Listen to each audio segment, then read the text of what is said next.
Salut, c'est Atterredart. Alors aujourd'hui, nous sommes le 29 décembre et nous allons étudier l'action VCAT. C'est parti. Alors aujourd'hui, on va se pencher sur 3 unités de temps, mensuel, hebdomadaire et journalier. Donc au niveau mensuel, on a un support par ici. Attendez, voilà. Un support par ici. Vous voyez.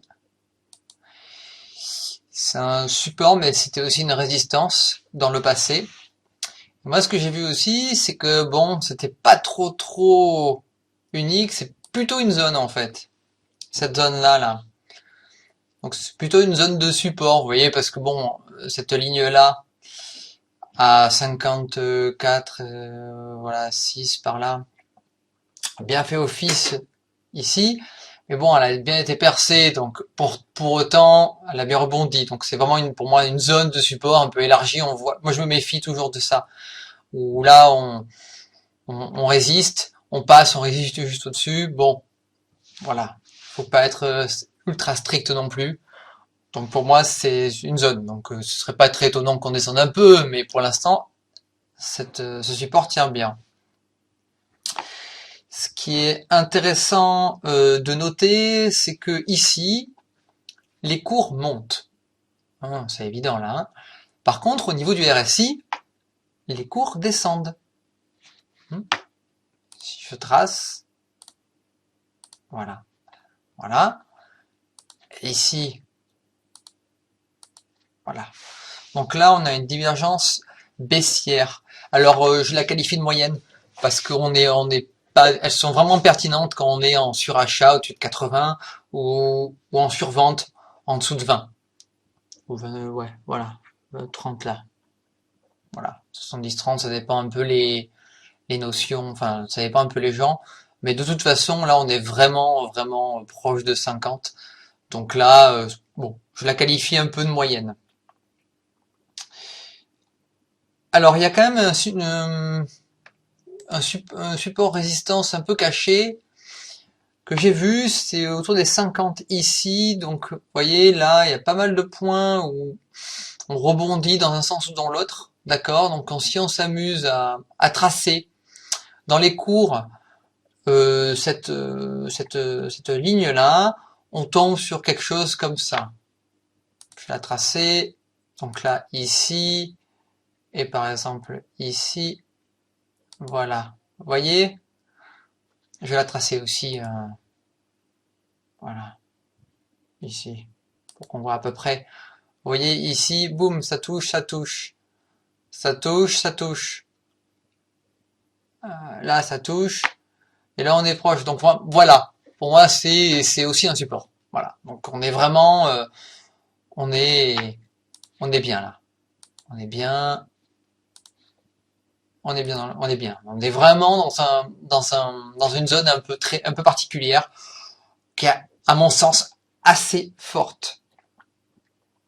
Bon, alors cette divergence baissière, elle est pas jolie, hein, donc elle est pas vraiment jolie, mais quand même. Donc deux scénarios, si vous êtes haussier en mensuel, ben, vous pouvez viser par ici. Voilà. Si donc ça c'est vers les 62. Par contre, si vous êtes baissier, alors là, ben on peut redescendre directement là, hein, directement à ce support-là. Hein. Bon après évidemment tout est ouvert, on peut descendre jusque là ou jusqu'ici, hein. Mais bon, dans un premier temps, on va rester. Enfin, je vous rappelle quand même qu'on est en mensuel, donc il peut se passer des mois quand même avant que ça descende. Hein.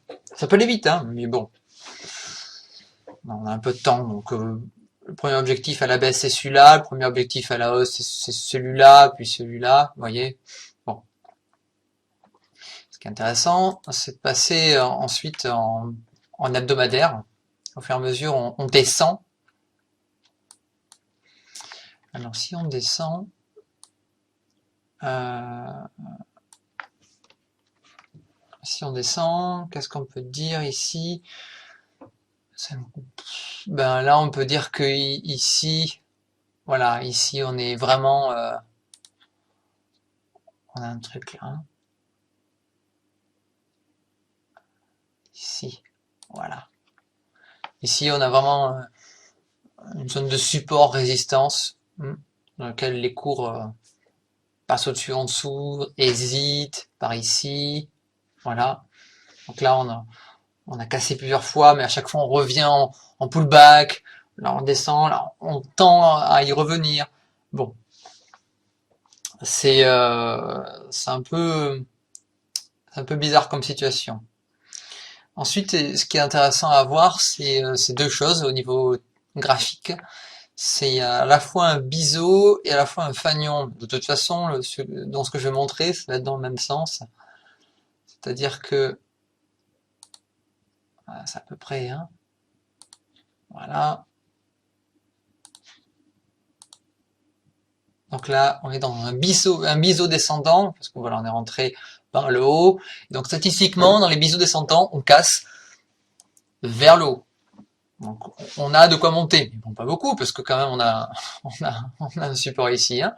Mais on peut espérer, je vous rappelle, hein, les objectifs de biseau, c'est quand ça casse vers le haut, c'est de toucher à chaque fois les points de touche de biseau. Donc ici, puis ici. Donc là, on peut viser 57.3, puis 59.3. Bon, c'est quand même pas mal, hein. Ça, c'était pour le biseau, mais on s'aperçoit aussi quand même qu'on a un fanion. En termes techniques, là. Vous voyez, là, ici, là. Comme ça. Et le même. Bah, je vais retracer, hein, pareil. Voilà. Bon, là, ça n'a pas été très propre, mais vous voyez, on a un fanion, là. Tac, tac. Et donc là, aussi, statistiquement, ça casse vers le haut. Donc ça fait quand même deux figures chartistes qui sont pour. C'est quand même pas mal. Par contre, deux mauvaises nouvelles. Même ACD est quand même négatif. D'accord. Donc ça, c'est pas top. Le stochastique aussi, mais bon, il se dirige vers un croisement, donc c'est potentiellement possible. Là, on quitte la zone de surachat, de survente par contre. Donc ça veut dire que c'est potentiellement le moment d'acheter. Ce qui corrobore un peu ce que j'ai dit avant. Alors quelque chose qui est intéressant aussi, moi j'aime bien, c'est les Fibos. On va voir s'il donne quelque chose. Vous voyez? Tac, tac. Ça c'est vraiment impeccable, hein, comme remarque, hein, donc on peut reviser ça, hein. Et je vais voir ensuite si un autre Fibo nous dit la même chose. Ici,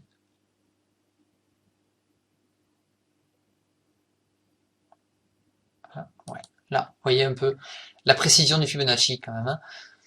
C'est un peu autoréalisateur cette histoire, hein. Vraiment, on vient rebondir, on vient s'appuyer sur les 56,2. Voilà, vraiment ce support à 38,20 là, qui est souvent celui où on retrace quand on a passé les 50. Vraiment, c'est vraiment le support, hein. Donc c'est ce que je disais tout à l'heure, hein. Donc pour résumer, si vous êtes... Ah ben non, je vais d'abord faire un petit coup de Ishimoku. Moi j'aime bien. Je vais vous rajouter ça. Ouais, voilà. Je vais le mettre en rapport avec le Fibo. C'est toujours ça de bien. Voilà. Là, on note que, petit cours technique, là, on note que la Kijun est similaire au retracement de Fibonacci. C'est un peu normal, hein. Parce que la Kijun, elle est faite sur la moyenne entre le plus haut et le plus bas sur 26 périodes. D'accord? Donc, si c'est la moyenne, c'est un retracement de 50%. Voilà. Donc, pas très étonnant. Donc, là, on est clairement sous la Kijun, hein, et sous le nuage. Donc, techniquement, on est en zone baissière pour l'instant. À noter quand même que la lagging span touche la SSB du nuage. Donc ça, c'est quand même pas très très bon, hein. C'est-à-dire que lui aussi va devoir traverser le nuage sur ce nuage-là pour être vraiment à la hausse. Donc ça risque un peu de corriger, hein, si on est à la hausse. En résumé, si vous êtes haussier, vous pouvez viser ce niveau-là, là, celui-là. Donc on va dire 57,30 par là. Hein, c'est quand même un bon support là. Ça a fait. Le nuage a bien fait son effet, vous voyez. On est vraiment revenu, on l'a traversé, on est vraiment revenu taper. Non, non, c'est pas passé. Hop, on est redescendu. Donc c'est quand même un bon support qui a été éprouvé une fois. Puis sinon, vous pouvez taper sur la Kijun. Hein. Ça, c'est que du classique, hein, qui correspond au retracement de 38,20.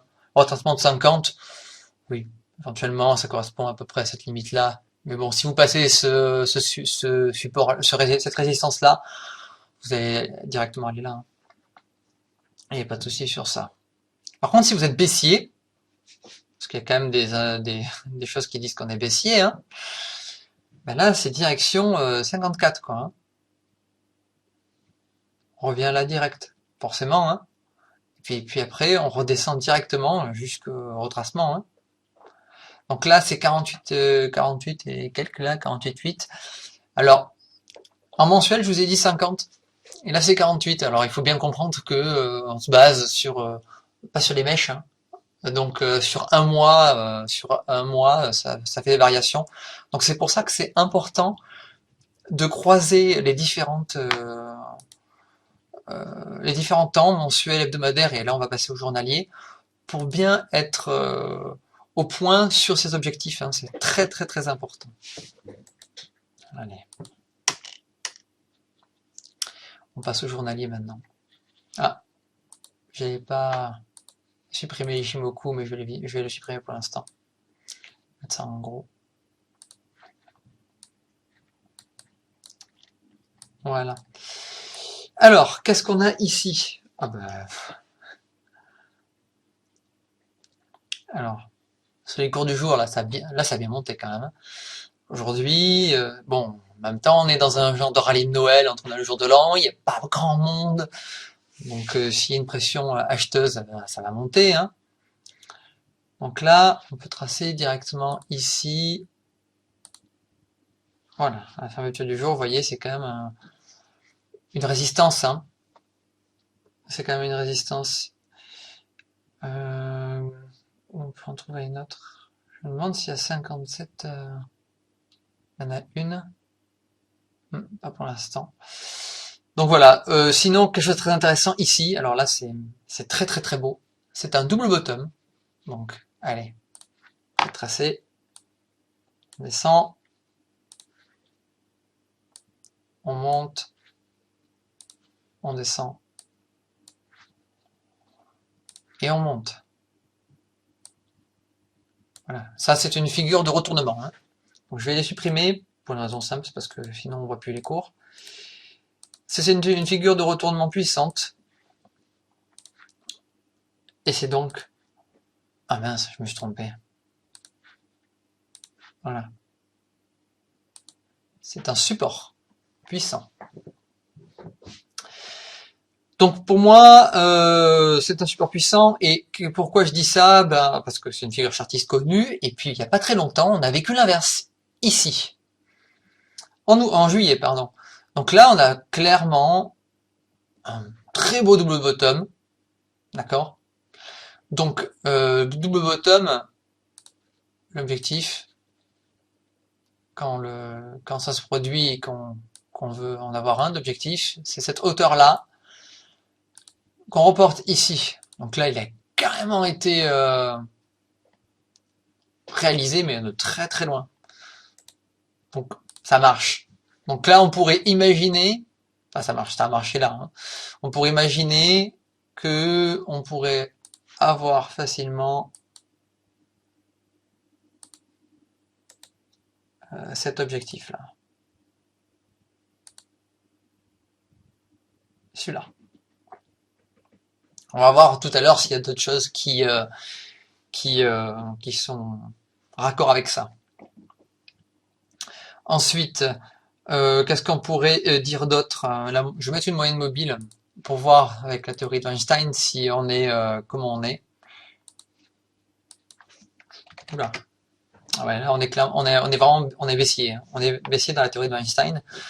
Donc bon, il y a quand même des choses haussières, une bonne figure chartiste de un W qui double top là, bottom pardon, qui est haussier, on est en sa baissière. Est-ce qu'on est dans une figure de retournement? Oui, ça nous le dit. Donc c'est peut-être un signal avant-curseur à partir du moment où cette figure est validée. C'est-à-dire que là, si on replonge, bah, la figure chartiste tombe à l'eau, c'est un faux signal. Et là, on est, alors là, il n'y a pas de limite. Hein. Il n'y a pas de limite.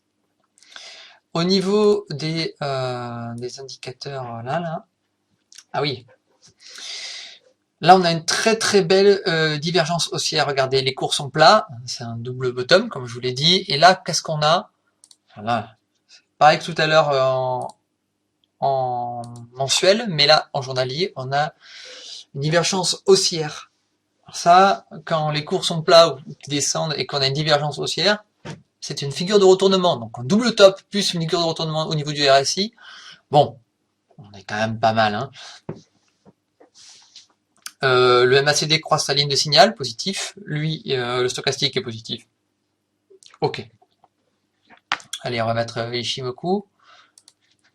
J'aime beaucoup Ishimoku. En général, il se suit fait lui-même. Ah bah tiens. Qu'est-ce qui se passe là? Voilà, donc le nuage est fin. Hein. Donc quand le nuage est fin, la probabilité de passer est plus forte, parce qu'il n'y a pas beaucoup à traverser, il n'y a pas beaucoup de zones, si on traverse là, hein, bien sûr. Il n'y a pas une zone d'incertitude très grande, donc c'est assez bien. Chaque point ici, ici, ici et ici s'appelle des twists. Bon, là normalement on essaie de passer au twist, on essaye, vous voyez, là, bon là on a essayé, on n'est pas passé, on a réussi à passer là, c'est pas très épais. Là c'était pas très épais non plus. Vous voyez là le nuage était gros, hein. On a essayé, c'est pas passé. On a essayé, c'est pas passé. Bon, donc au regard du système Ishimoku, on est baissier. On est baissier. La Tenkan, qui est la droite la plus faible quand même, hein, de système Ishimoku, ben on l'a cassé. Alors, juste une petite précision quand même. On l'a cassé, bon ici, ici c'était le 24. Regardez cette belle bougie là. Une forte indécision entre les baissiers et les haussiers. Donc bon, ben, a priori les haussiers ont gagné. Hein. Ceci dit, attention, c'était le 24. Le 24 décembre, c'est une journée de cotation un peu particulière parce que elle est, enfin, on ne cote que le matin, enfin jusqu'à 14 heures ou quelque chose comme ça. Donc c'est une demi-séance. Donc bon, c'est la fin d'année, une demi-séance. C'est pas non plus très représentatif, mais quand même, les haussiers ont gagné. L'indécision a eu lieu sur la Tenkan. On a passé, on clôture, on a essayé de pousser jusqu'à la Kijun, on n'a pas réussi, on est redescendu et on a clôturé. Donc c'est vraiment une résistance. Hein. Et on a clôturé à combien? Ah, j'y crois pas. On a clôturé à 56 piles. Alors voilà, là, c'est psychologique. Hein. Donc déjà, bah oui, ah bah voilà, j'avais tracé j'avais tracé donc un support résistance là à 56. Donc là, c'est quand même assez puissant. Hein. Donc ça risque un peu, ça peut se retourner. Hein. Bon après, entre ça, le seuil psychologique, la Kijun qui est là, et le fait que c'est quand même un rallye de Noël en fin d'année où il n'y a pas tellement d'indicateurs, bon, donc quand il n'y a pas d'indicateurs, il n'y a pas forcément raison de s'affoler ou quoi. Bon, c'est indécis, hein. Franchement, c'est indécis, donc je vous renvoie à votre analyse fondamentale qui sera celle du juge. Alors si vous êtes haussier, bah, vous allez viser la Kijun. Bon, elle est proche, donc évidemment, il faudra vraiment se positionner que si ça passe, hein, que si ça passe ce psychologique, la Kijun qui est à côté, enfin, vous n'allez pas investir pour passer de 56 à 56,30. Hein. Enfin, sincèrement. Donc, si ça passe là, le premier objectif, bien sûr, c'est le SSB du nuage.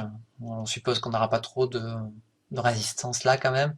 Et le SSB, il est aux alentours de 57. Hein.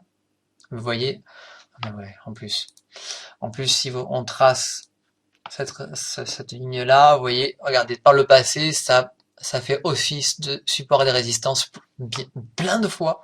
Donc à mon avis, ça c'est un bon support. En plus, naturellement en chartisme, et Ishimoku le valide. Donc là, c'est une forte résistance, pardon. C'est une forte résistance. Donc là, on va buter, hein, on va se batailler, mais le nuage n'est pas très fin, donc on peut passer.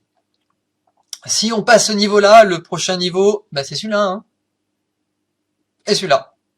Donc voilà, pas de mystère. Hein. Par contre, si vous êtes baissier, alors là, ben, vous pouvez retomber jusqu'à ici, hein, jusqu'au plus bas. Parce qu'après, au-delà de ça, bon, c'est de l'inconnu. Hein. Vous voyez, c'est loin, hein, c'est loin, c'est l'année dernière, c'est il y a un an. Donc on sait pas trop. Si jamais ça se produit, on réétudiera ça le moment venu.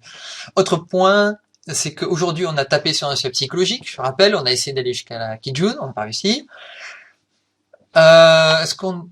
Regardez, la Kingspan, elle a buté directement sur la Tenkan. Donc là aussi, résistance. Voilà, on risque un peu de corriger demain, on va peut-être avoir du mal à passer, qui sait. Très important. Voilà, donc ça, vous voyez, cet objectif-là, pour l'instant, il ressemble pas à grand-chose. Hein. Donc c'était cette... voilà. Bon, je pense qu'on a un autre qui est plus dur avant, donc celui-là, on va l'oublier.